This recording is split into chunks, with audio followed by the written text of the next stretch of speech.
தேவ சித்தம் நடப்பதற்கு தடையாக எதுவுமே வாய்ப்பா இல்லாம இருந்தாலும் தேவ சித்தம் இருந்தா காற்றை பார்க்க மாட்டாய், மழையை பார்க்க மாட்டாய், பள்ளங்கள் வாய்க்கால்கள் எல்லாம் தண்ணீரால் நிரப்பப்படும். கை தட்டி ஆமேன்னு சொல்லுங்க.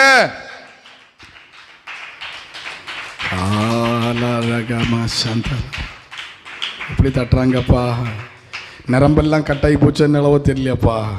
கைகளை உயர்த்தி வராமன்னு சொல்லுங்க. என் விசுவாசிகள் இப்படி இருக்காங்களப்பா, பன்னி குட்டி போட்ட மாதிரியே இருக்காங்கப்பா. அவர்கிட்ட தான் மன்றாட வேண்டியதாக இருக்குது, வேற யார்கிட்ட போய் சொல்லுது. அல்லேலூயா.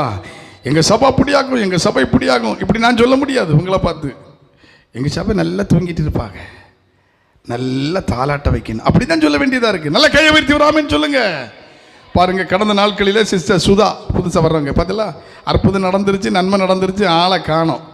இனி ஃபோன் அடித்து அதுக்கு ஒரு பதில் சொல்லுவாங்க பாருங்கள். தோத்துறோம், கர்த்தரை நம்பி தோத்துறோம். நானும் போய்